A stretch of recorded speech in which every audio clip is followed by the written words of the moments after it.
tes bontés dans ma vie et ta grâce infinie. Sois ma louange. Pour tes bontés dans ma vie et ta grâce infinie. Reçois ma louange. Oh, 10 000 langues ne peuvent suffire pour te dire merci. Reçois ma louange. Oh, toi qui guéris les malades et qui fait toutes bonnes choses en son temps. Jésus, tu t'es donné pour moi, les dieux de l'impossible. Oh, j'entends que pourrais-je, Jéhovah, toi qui as fait tant de merveilles, que pourrais-je t'offrir? Oh Jéhovah, toi qui as fait.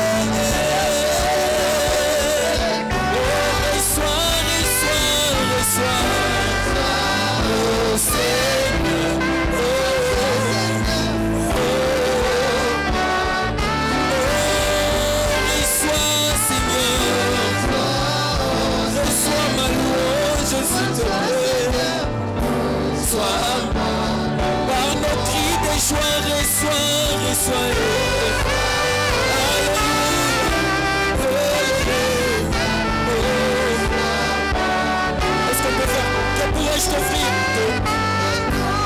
Oh Jéhovah, toi qui as fait,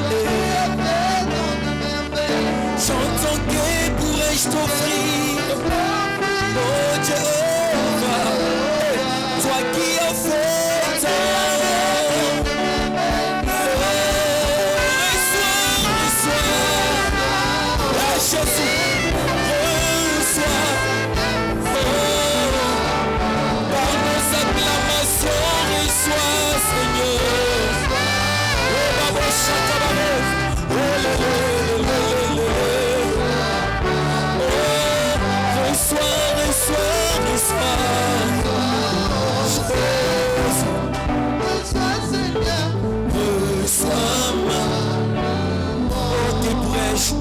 Que pourrais-je t'offrir? Oh Dieu, toi qui as fait.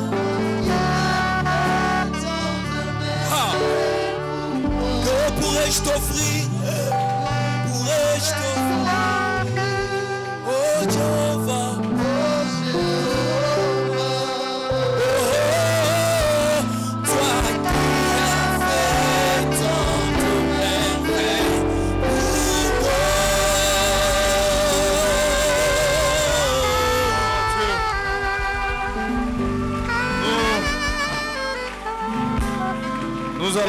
Nous allons revenir sur ces refrains.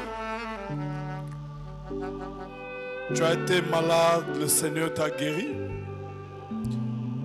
Tu as effectué un voyage, le Seigneur t'a protégé. Tu étais troublé, il t'a accordé la paix.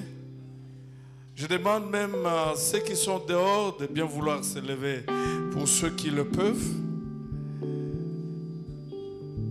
Tu as demandé, le Seigneur t'a exaucé. Donc il y a beaucoup de sujets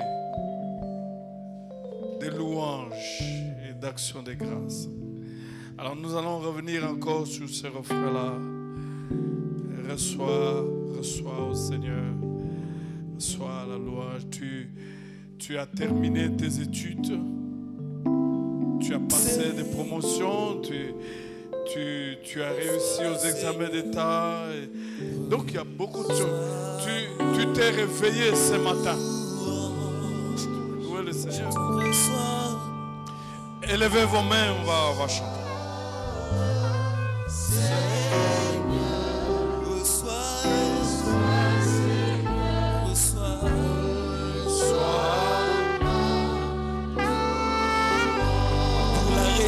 Que tu m'as donné, reçois.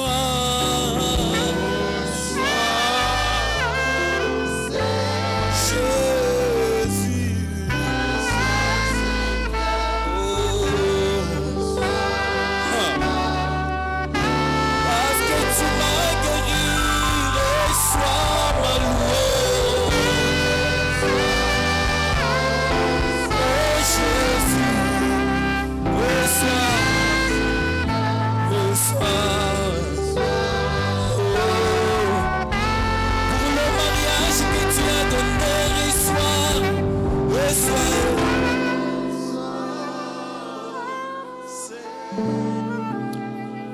Seigneur, nous te sommes infiniment reconnaissants. Tu nous as tout donné.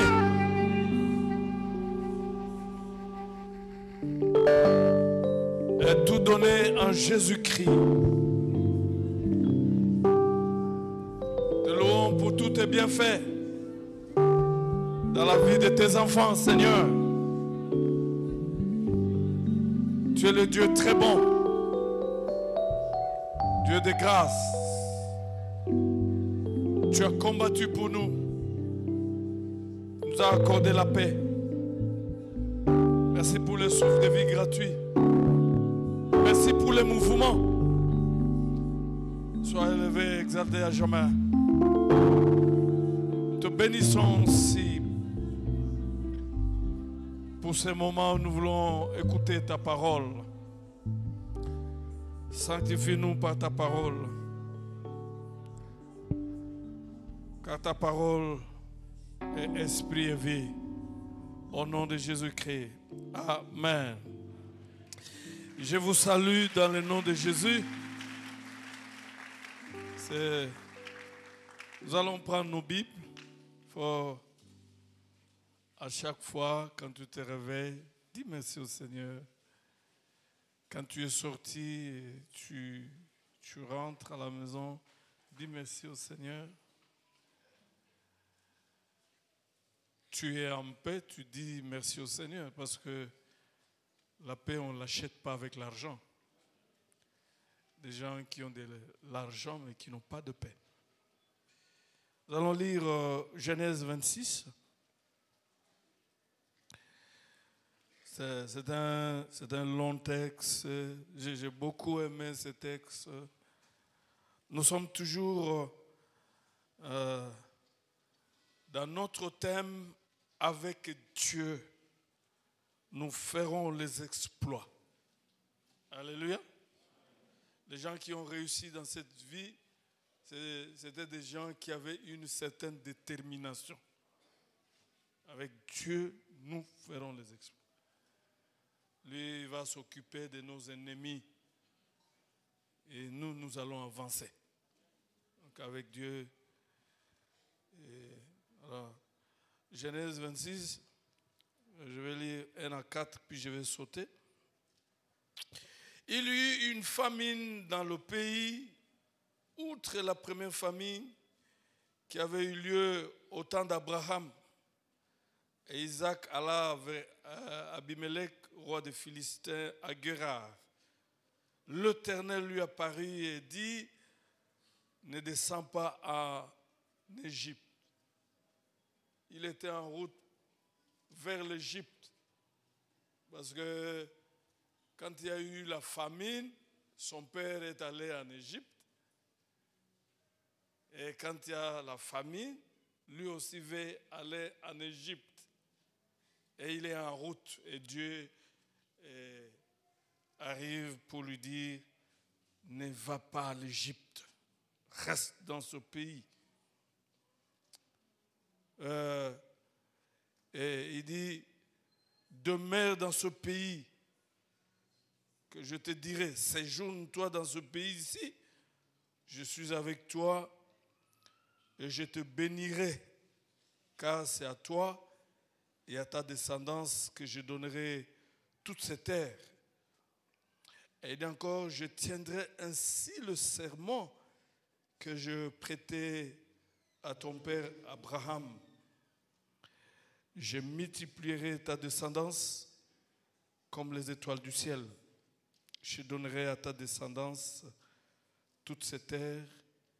Toutes les nations de la terre se diront bénies en ta descendance. Nous sortons, nous prenons le verset 12. Isaac sema dans ce pays et il récolta cette année le centuple. Car l'Éternel le bénit. Dieu bénit quand il y a l'obéissance, je vais y arriver. Dieu bénit quand nous sommes là où il veut que nous soyons. Donc, l'Éternel le bénit. Cet homme devint riche.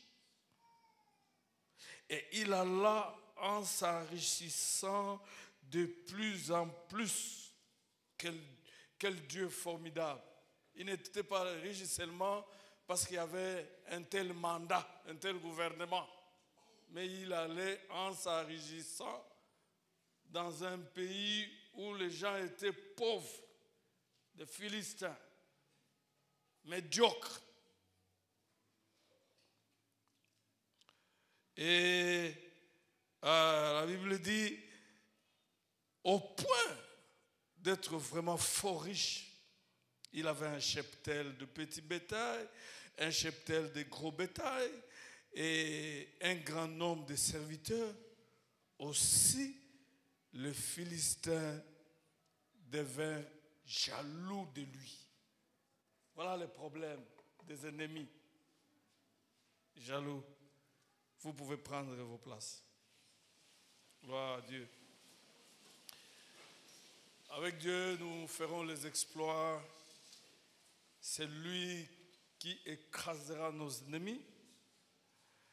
Le dimanche dernier, nous avons dit qu'un ennemi, c'est quelqu'un qui ne veut pas ton progrès. Il ne veut pas que tu avances. Il ne veut pas que tu sois heureux. C'est pourquoi il y a des empoisonnements, il y a des histoires, même à l'église, il y a de n'importe quoi, il y a des jalousies. Nous avons même donné l'exemple de Paul qui a dit que j'allais venir en Thessalonique chez vous, mais à 2 reprises, Satan m'a empêché. C'est ça le travail des ennemis. C'est d'empêcher que les autres progressent. C'est de bloquer les gens. Vous arrivez comme ça dans des familles où il y a une seule personne qui a émergé.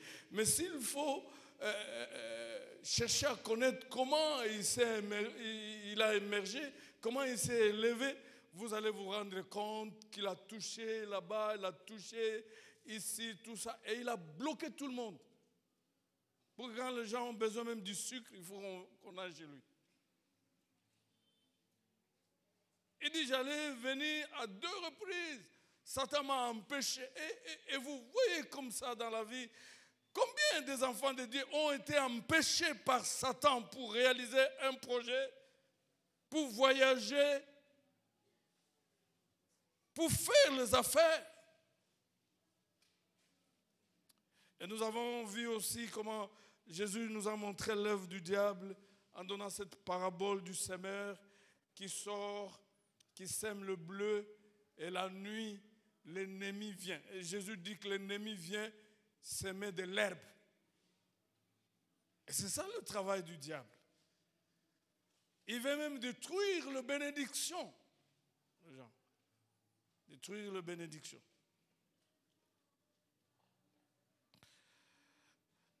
J'ai beaucoup aimé, vous savez, l'apôtre Pierre, quand Jésus dit, que dites-vous que Jésus dit, non, toi tu es le Messie, le Fils de Dieu vivant. Il dit, waouh, cette réponse-là, c'est l'inspiration divine, ça, c'est pas la chair et autres.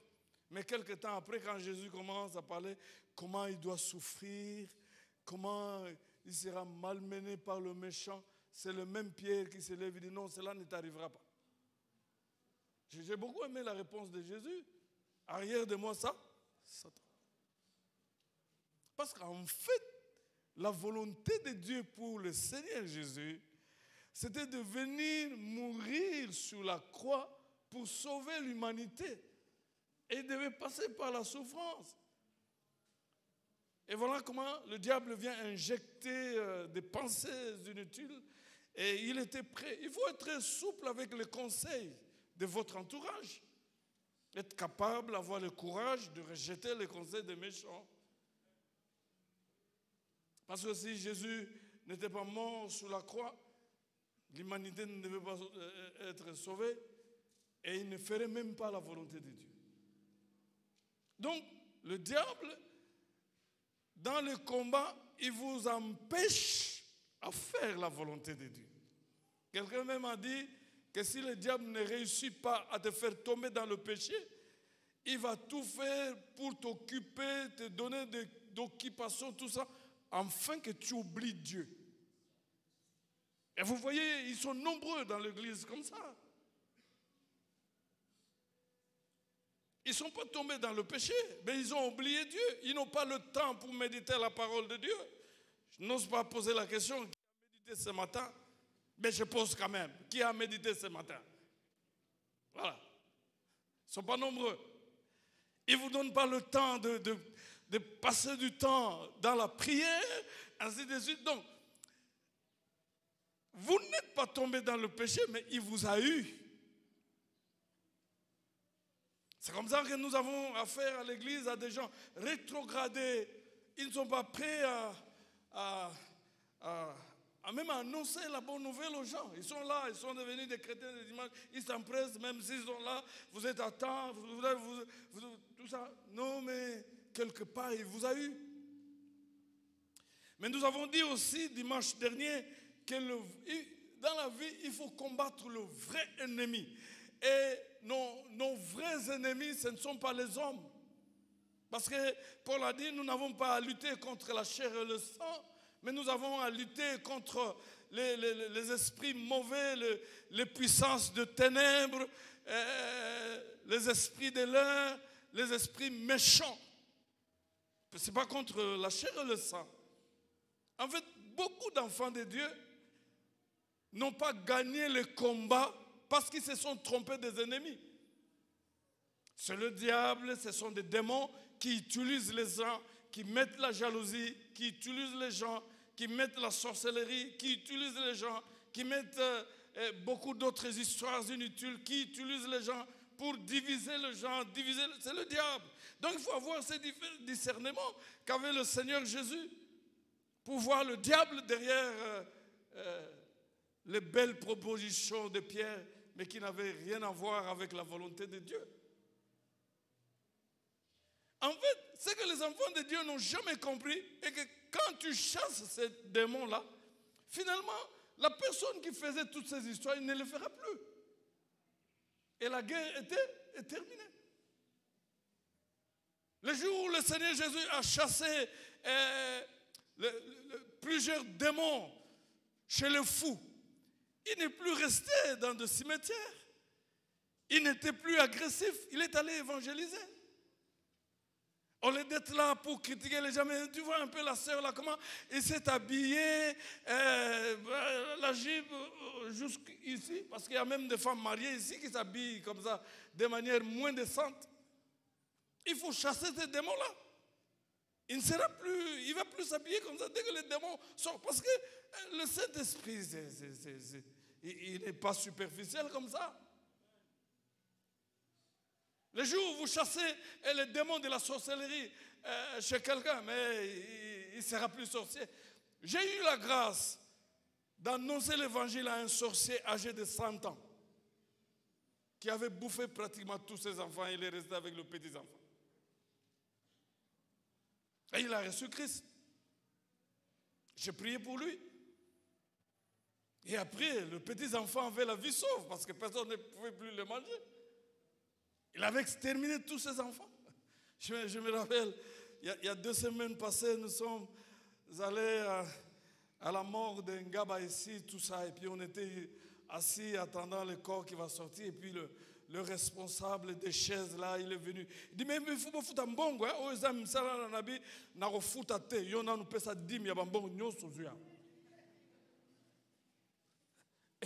Mais il a pris les choses au sérieux. À côté d'un d'Andaro, on peut s'en dire. J'ai dit, Vandawar, tu dois croire à Jésus-Christ. Il a donné sa vie à Jésus. J'étais très content. Très content. Je ne sais pas s'il est là ce matin, parce que même quand j'étais parti, il est venu après pour demander les numéros et tout ça. Donc, il ne faut pas se tromper d'ennemis. Quand vous détruisez les démons qui sont dans des personnes, finalement, ces personnes-là, ils n'auront plus la force, le pouvoir d'empêcher les jeunes gens. Ils sont là, ils bloquent les jeunes gens, ne peuvent pas s'épanouir, ne peuvent pas évoluer. pour que les jeunes gens dépendent d'eux.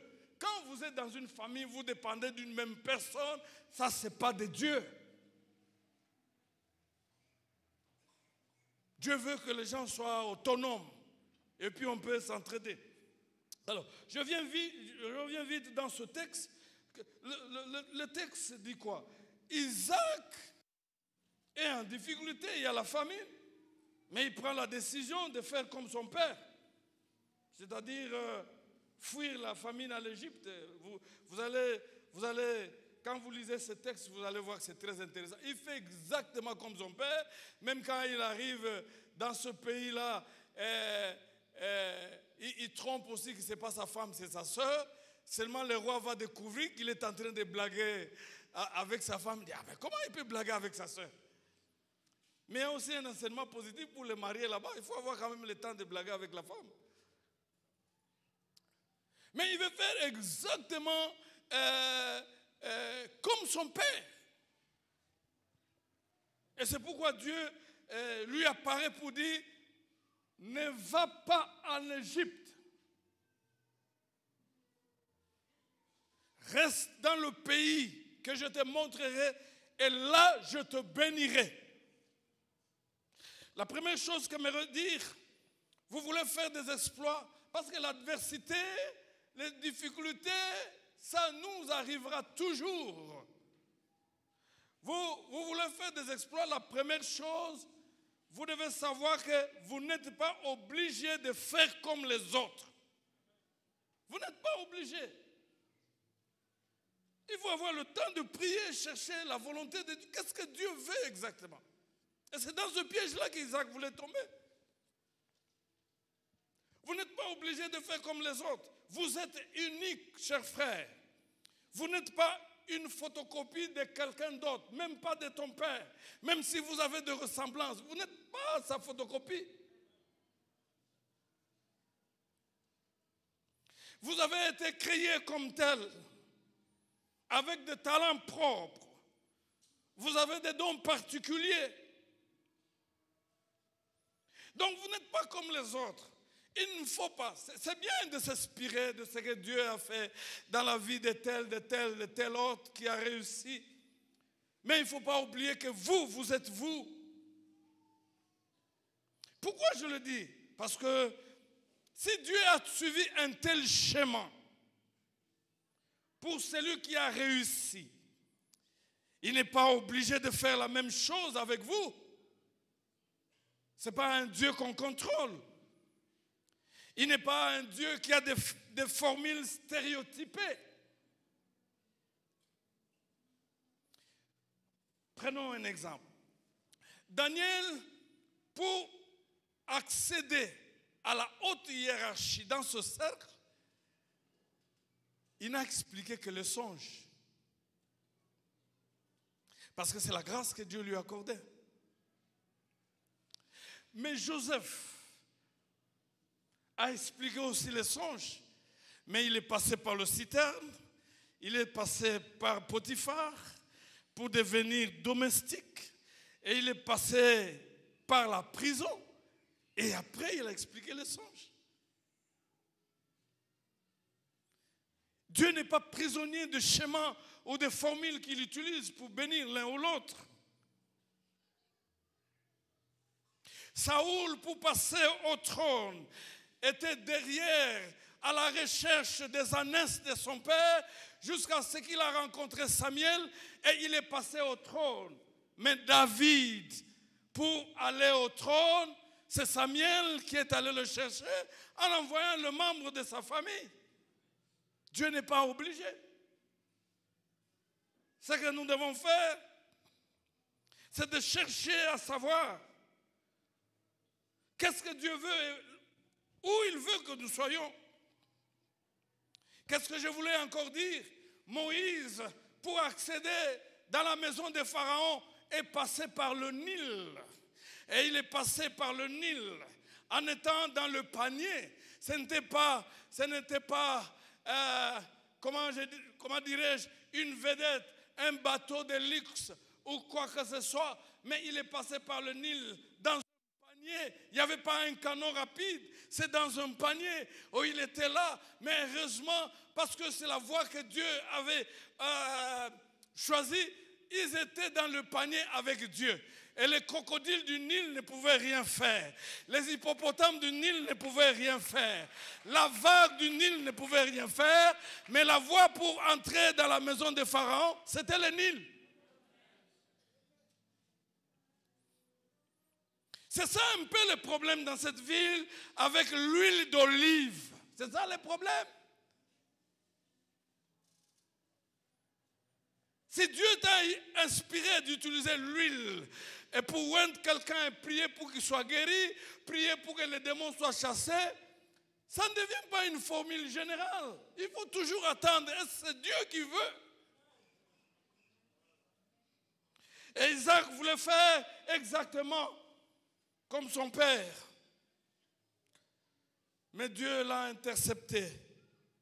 Dieu lui a apparu pour lui dire de rester. Reste dans ce pays ici. Reste, je te bénirai ici. Gloire à Dieu. Reste. Devant l'adversité, chers frères, devant les difficultés, il faut chercher Dieu. Chercher ses orientations. Chercher ses directives. La deuxième chose, vous voulez faire les exploits avec Dieu? Je l'avais déjà dit, il faut être là où Dieu veut que vous soyez. Les gens ont des problèmes. Vous savez, avant, le monde est en train de changer sauf Dieu. Même le climat est en train de changer sauf Dieu. Même les saisons sont en train de changer sauf Dieu. J'y arriverai si j'ai le temps. Avant, les jeunes gens se battaient ici pour aller en Europe, passer en Angola, Brazzaville, tout ça, Méditerranée. Ceux qui avaient la grâce traversaient, ceux qui n'avaient pas la grâce étaient enterrés là-bas. Mais aujourd'hui, pas encore en Europe, les gens, après cette maladie, cherchent à rentrer. Parce que quand vous êtes là où Dieu veut que vous soyez, si c'est un désert, il va transformer ce désert-là. À cause de toi, je voulais m'adresser à quelqu'un qui est dans une famille qui est un désert. Je voulais m'adresser à quelqu'un qui est dans une entreprise où les choses ne marchent pas. Je voulais m'adresser à quelqu'un qui est dans un quartier où rien n'avance. Mais à cause de ta présence, et c'est parce que Dieu qui veut que tu sois là, il va changer le mal en bien. Il va changer la mort à la vie. Il va changer les échecs à des réussites. Il va changer de défaites à des victoires. Parce qu'il veut que tu sois là. Les choses changeront. C'est important, mes chers frères. Dieu a dit à Isaac, ne pars nulle part. Gloire à Dieu. Et Isaac a obéi. Il a semé. Il a récolté. Il est devenu plus riche que les Philistins, les propriétaires de terre. Fort riche encore. J'aimerais dire, frère, ça ne sert à rien de continuer à prier et de subir la vie et de subir les mêmes choses que tout le monde. Il y a une autre façon d'évangéliser quand les gens se rendent compte que ce qu'ils sont en train de subir ne t'atteignent pas.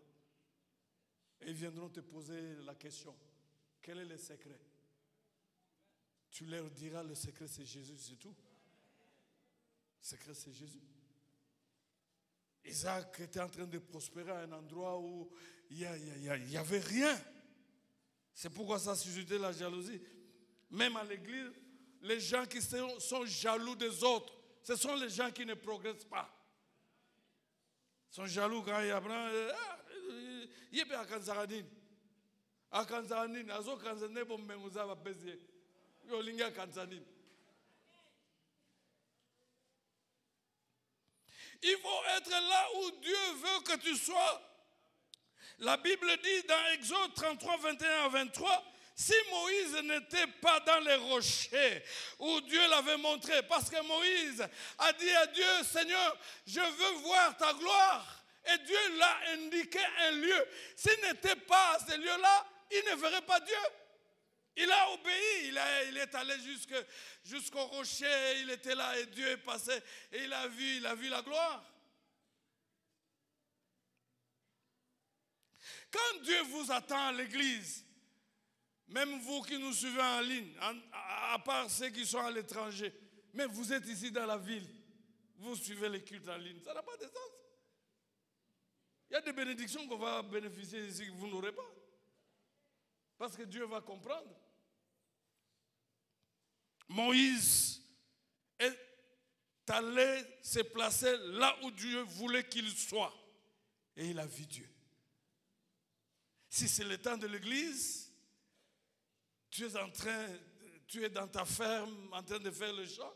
Dieu n'est pas dans le champ. Dieu est ici. Tu ne le trouveras pas dans le champ. Tu peux être mordu par le serpent là-bas.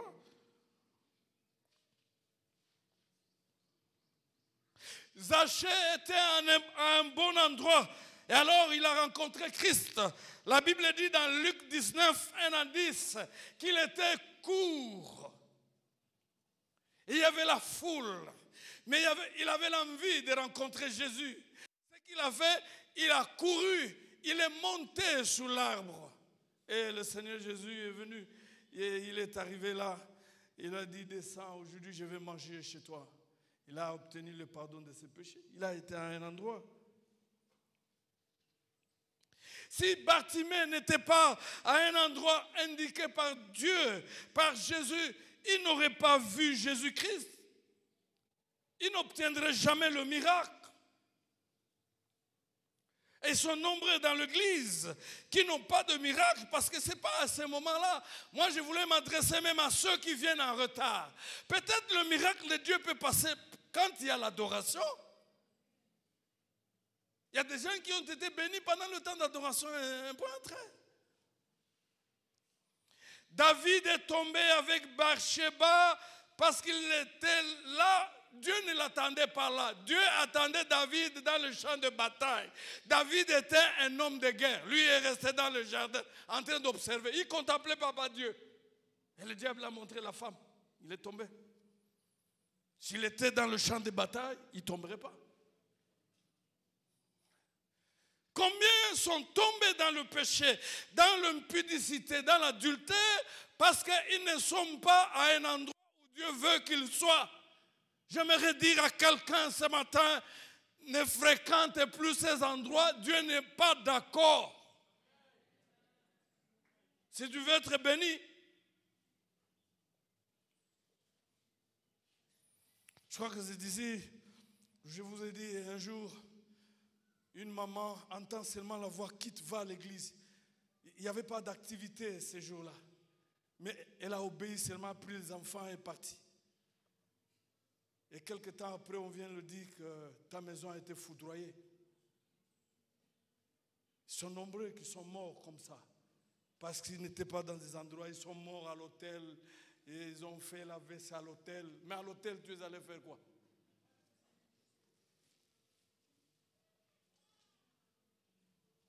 Dieu te veut maintenant au culte. Et il faut être là. Mais tu es ailleurs. Faisant même semblant de suivre le culte en ligne. Mais c'est lui le propriétaire de toutes les bénédictions. Il te fait ici, toi tu décides de suivre le culte en ligne. Est-ce que tu peux impressionner Dieu? Vous savez, Abraham a été béni parce qu'il était là où Dieu voulait. J'ai beaucoup aimé. Vous allez lire ça à la maison. Vous allez lire Genèse chapitre 13, de 9 jusqu'à 18. C'est Lot qui a choisi le lieu où il devait habiter. Mais c'est Dieu qui a choisi de montrer le lieu où Abraham devait habiter. Et vous connaissez la suite, la fin de Lot, c'était comment?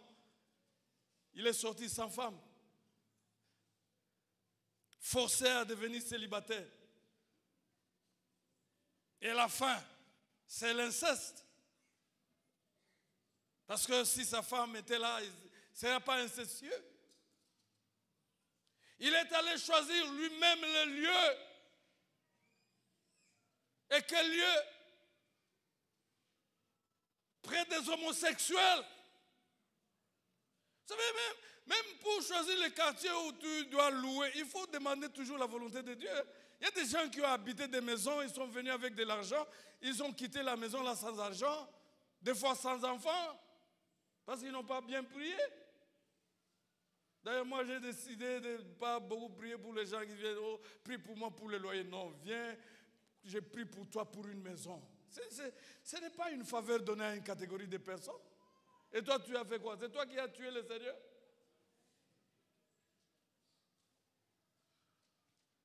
Donc, Abraham a eu une vie sans tourment, sans quoi que ce soit.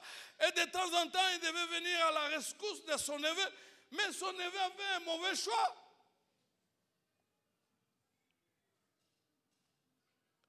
Et quand nous lisons, même dans Luc, chapitre 24, 49 à 53, quand nous lisons Actes des Apôtres, chapitre 2, 1 à 4, mais les disciples ont été baptisés et remplis du Saint-Esprit parce qu'ils étaient dans le lieu que Jésus les avait indiqué. Il dit, je m'en vais, mais ne sortez pas de Jérusalem, restez à Jérusalem et Dieu va vous visiter. Et ils sont restés à Jérusalem et ils ont été baptisés. Ce qui me réjouit, les langues de feu étaient sur les têtes de tous ceux qui étaient à la maison, pas sur les têtes de la foule. La foule a entendu des bruits, elle est venue, mais c'est sur eux. Et donc, chers frères, c'est l'obéissance qui nous aide à faire de percées dans notre vie. Vous devez faire très attention, même quand vous donnez vos dîmes et vos offrandes, est-ce que vous le faites par obéissance? C'est ce qui intéresse le Seigneur. Je vois les gens changer de lieu de culte.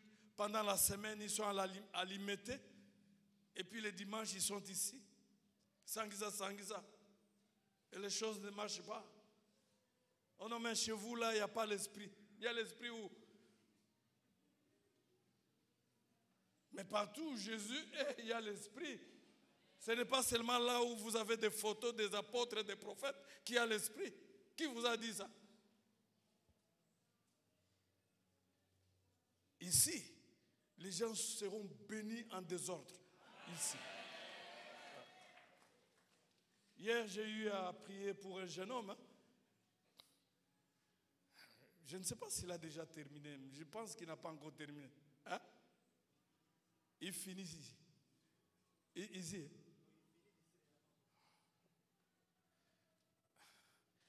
Il est venu hier à la maison avec une belle voiture. Il dit, mais papa, un jour tu as prêché en disant que je suis en train de prier pour que les paroissiens se chamaillent parce qu'il n'y a pas de parking ici. Et puis tu viendras nous réconcilier. Alors cette parole, c'est ma Jeep. Il n'a pas fini. Et c'est lui qui a donné $2500 pour acheter les instruments ici. J'ai béni le Seigneur parce qu'on a reçu encore un don, une vidéo projecteur, hier. Qui a dit que pour avoir un véhicule, il faut que tu d'abord, tu termines la licence, tu deviens professeur ou tu deviens député. Qui a dit ça? C'est dans quel verset? Vous avez vu ce verset-là? Dans cette paroisse, j'ai un étudiant qui a acheté un véhicule.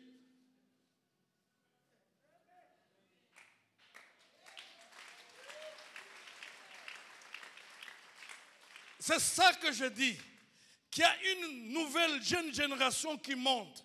Que tu sois d'accord ou pas, je n'ai pas besoin de ça. Les jeunes gens doivent être libérés. Ils doivent avancer. Ils doivent prospérer. Ils doivent progresser. Ils doivent aller de l'avant. Pas être là derrière un groupe de gens qui ont un peu d'argent et qui font la loi. Ici, c'est le Saint-Esprit qui fait la loi. Les groupes là n'existent plus. Et il était là, j'étais très content. J'ai dit, mais dans mon cœur, je me disais, mais il ne faut pas que les gens commencent à se chamailler maintenant. J'attends le moment. ils doivent se chamailler. Vous savez, si j'étais païen, je me disais, je suis Kadhafi. Hein, parce qu'à l'époque de Kadhafi, les étudiants, ils étaient véhiculés. Hein. Alléluia. Être là où Dieu veut que tu sois. Ça t'ouvre la porte. La troisième chose, tu veux faire les exploits, il faut travailler. Il faut travailler, chers frères. Étudiants, travaillez. Vous qui êtes là, fonction publique ailleurs, travaillez. Ménagères, travaillez. Ce sont les mamans de Mbazalemba ici, vendant la Chikwang, qui ont payé les études de leurs enfants ici à l'université. Et vous, les enfants de Mbazalemba, si vous n'honorez pas vos parents, vous ne serez jamais bénis. Parce que la Bible dit, honore ton parent si tu veux vivre longtemps et heureux. Ils ont vendu la Chikwang, le beignet.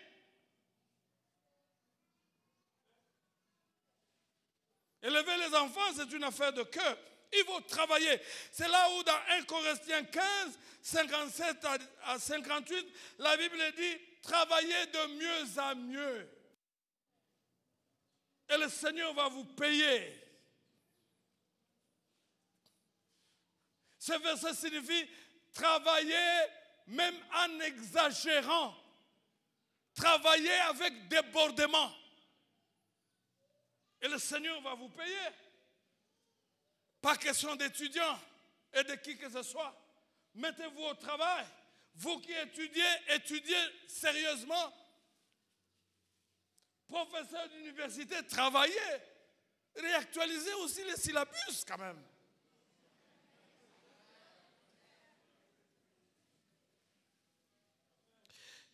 Il faut passer à l'action. Et Isaac l'a fait.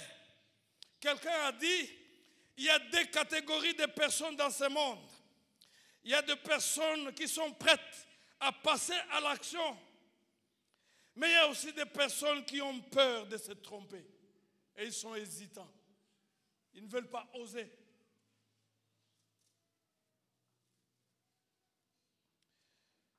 Chers frères, ce sont les actions qui déterminent le résultat. Si vous voulez obtenir de bons résultats, vous devez agir en conséquence. Il faut travailler de manière continue. Rien n'est aussi démotivant que la remise à plus tard de l'achèvement d'une tâche. Remettre toujours à plus tard. Ceux qui font la lessive le week-end, ils savent, non? Vous avez un tas. J'ai rencontré même une maman là. Les enfants font caca et tout. Il prend ça, il met au coin. Jusqu'à la fin de la semaine, il va commencer à laver et tout ça. Et puis on disait, oh, c'est Nabinoti. Toya kuna poto tirape bilambandengma. Jamais remettre à plus tard. Il faut travailler. La seule façon de venir à bout d'un travail difficile, c'est de s'y atteler. Aimez ce que vous faites comme travail. C'est Dieu qui évalue. Souvent, les tâches difficiles ne sont que l'accumulation de simples activités qui auraient dû être accomplies la veille, la semaine précédente ou le mois dernier et qu'on a remis à plus tard. Il faut travailler sans relâche, de manière assidue. Le trait le plus commun de ceux qui ont échoué dans la vie sont ceux qui ont cédé à la tentation de baisser le bras parce qu'ils ne voyaient pas le résultat. Vous voulez faire des exploits, chers frères, il faut prendre la décision de faire ce que vous pouvez avec ce que vous avez à l'endroit où vous êtes. Très important. La dernière chose, vous voulez faire des exploits, il faut être celui qui n'abandonne jamais. Fatigué mais poursuivant toujours. Tu tombes, tu te relèves.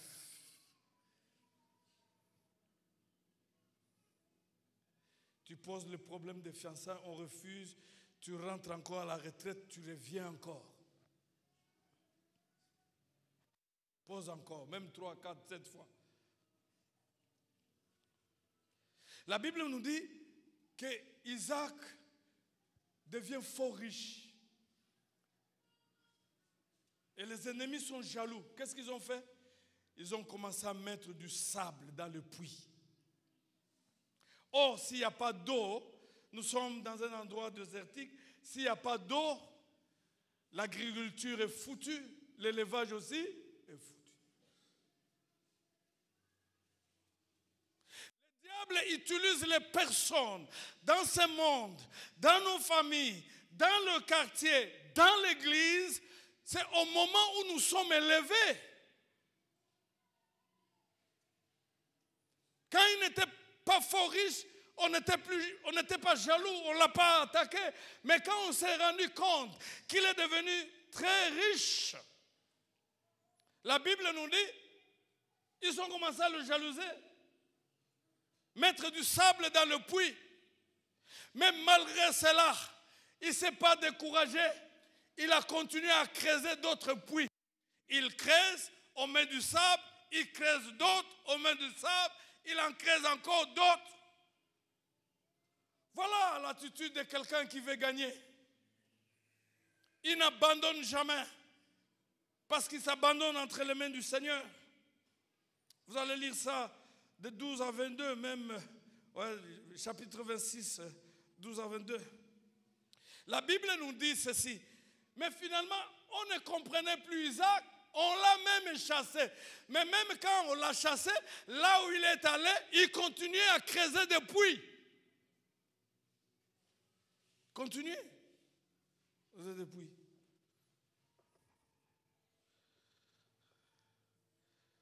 Vous allez lire, il y a un puits qu'il a creusé. On a mis du sable. Il a donné à ce puits-là le nom de sec, dispute. Il a creusé encore un autre. Il y a eu opposition. Il a donné le nom de Sétira, opposition. L'ennemi ne va pas te laisser. Mais il ne va pas aussi gagner si tu ne baisses pas le bras. Je me rappelle un de mes oncles paternels. Mais ils avaient des problèmes sérieux avec ma tante. Hein. Ils ont même eu un enfant. L'oncle lui a donné le nom. Elle me fait fatiguer. Donc c'est la femme qui le fait fatiguer. Et puis la maman a donné le nom à l'enfant. Ce sont les miracles que je suis venu voir dans cette maison. Alors, quand c'est la maman qui appelle, c'est ça. Les miracles que je suis venu voir à cette maison. Et l'enfant accepte. Et quand c'est le papa, il dit, bon, cette femme m'a trop dérangé, je suis fatigué, m'a fatigué. L'enfant aussi accepte. Parce que l'enfant ne connaissait rien. Moi, je ne l'appelle pas à ce nom-là. C'est pourquoi il faut changer d'autres noms, parce que vous ne savez pas la motivation. C'était pareil avec Isaac. Il creuse un puits, il y a des disputes, et il donne à ce puits-là le nom de disputes. Il creuse encore. Il y a opposition, il donne au puits le nom d'opposition. Mais il n'y avait pas que ce puits-là.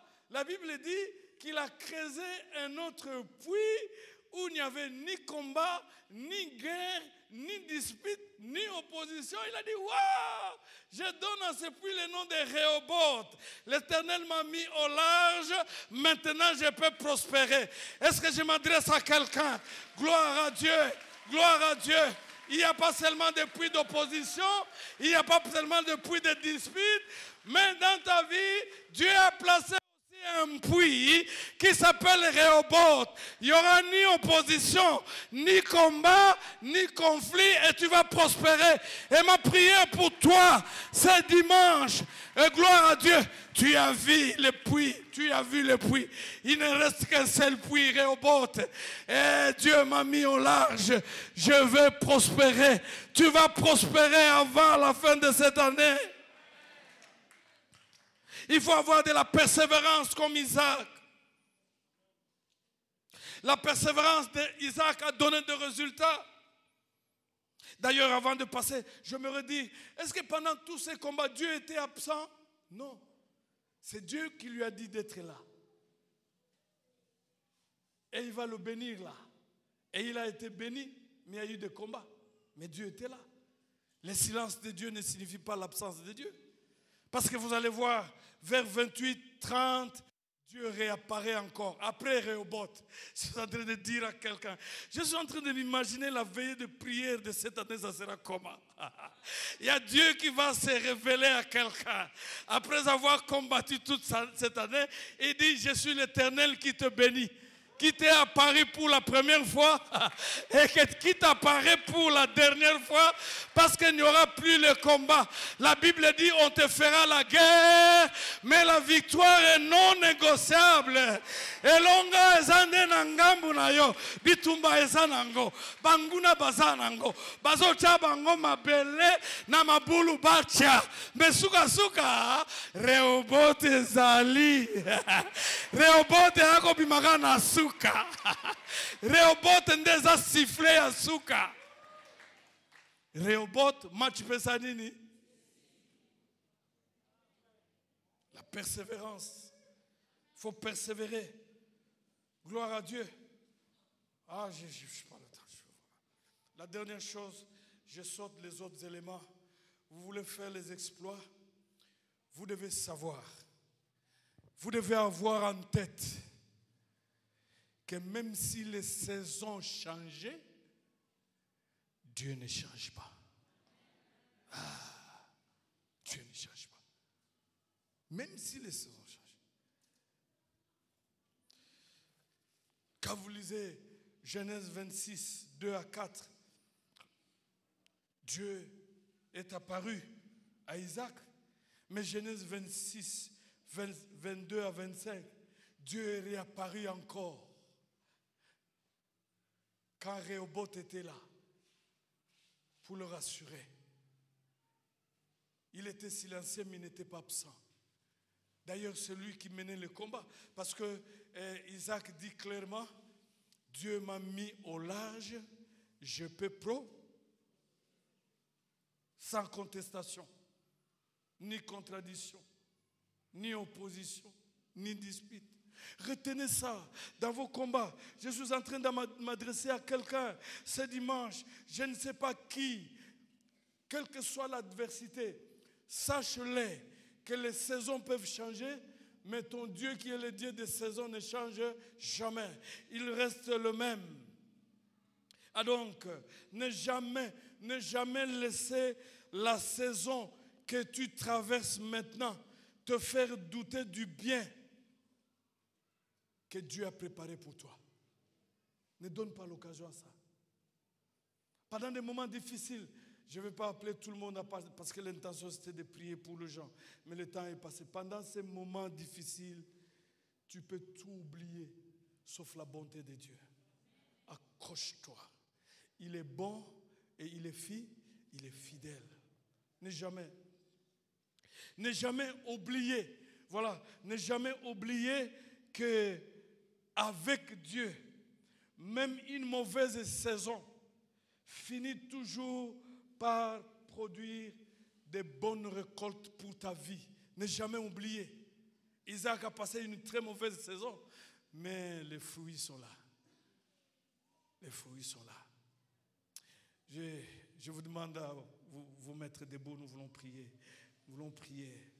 Peut-être vous êtes en train de mener un combat maintenant. Vous êtes en train de mener un combat maintenant. Le conseil que je te donne, sois déterminé à résister au diable. Chaque fois qu'il viendra déposer le découragement en toi, sois déterminé à résister. Refuse de céder à la pression des circonstances que le diable t'envoie maintenant. Tu as le pouvoir de refuser ça.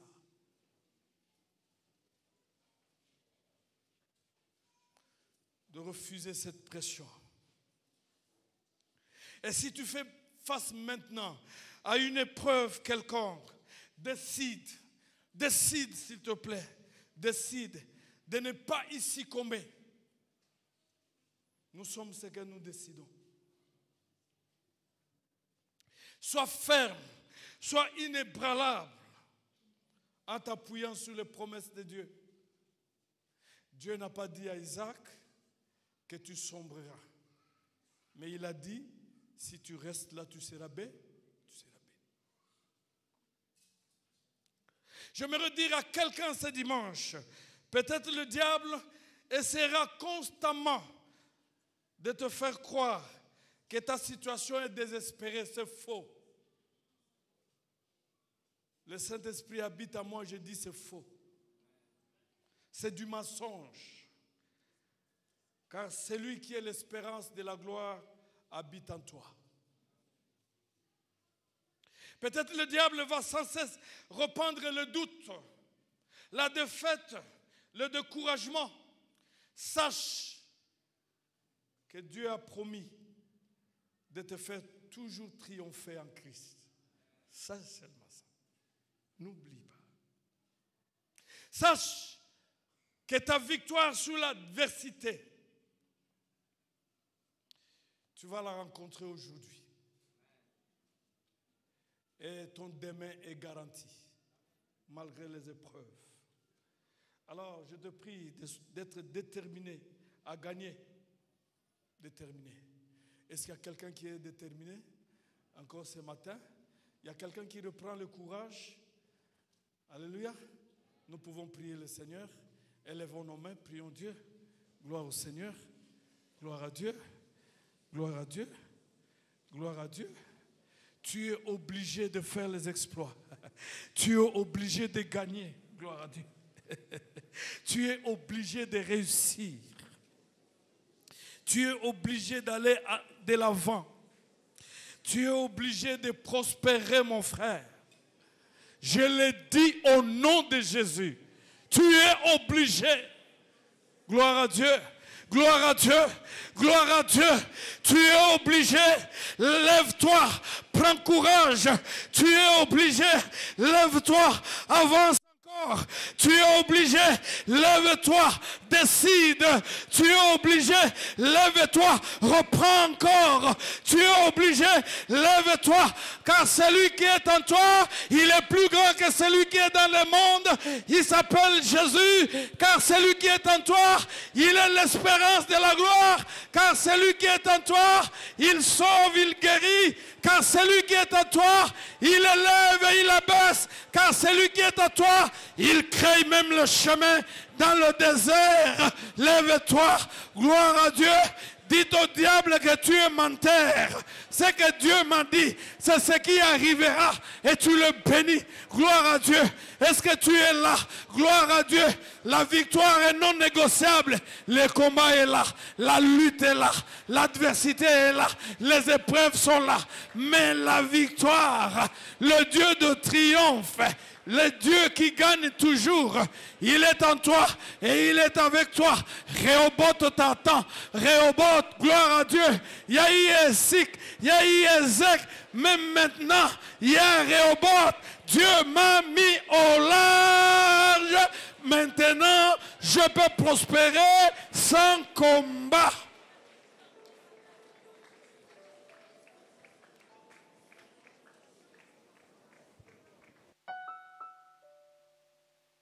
Nous bénissons notre Dieu. Nous vous prions de bien vouloir vous lever, vous qui êtes dehors. Gloire à Dieu. Faites cette prière après moi. Seigneur Jésus, tu es victorieux. Toi qui habites à moi, tu es l'espérance de la gloire. Ce dimanche, je décide de tenir bon, quelle que soit l'adversité, quelle que soit la taille du diable. Je suis déterminé Parce que je suis obligé de gagner. Je vais triompher. Je ferai les exploits. Quelle que soit la guerre, la victoire est de mon côté. Je déclare, j'achèverai la course. Je remporterai la victoire. J'aurai le dessus sur mes ennemis. Je suis condamné à réussir. Je te bénis, Seigneur, parce qu'avec toi, je ferai les exploits. Avec toi, je serai en bonne santé. Avec toi, je vivrai longtemps. Avec toi, je vais prospérer à tous égards. Avec toi, je vais percer. Avec toi, je traverserai le désert. Avec toi, j'ai traversé la mer Rouge. Avec toi, je serai excellent. Avec toi, je me réjouirai. Je te bénis, Seigneur. Gardez silence. Que la grâce du Seigneur, l'amour de Dieu le Père et la communion du Saint-Esprit soient avec vous. Qu'il vous protège, qu'il vous bénisse, qu'il vous réjouisse, qu'il vous exauce. Soyez ainsi bénis au nom de Jésus-Christ. Amen.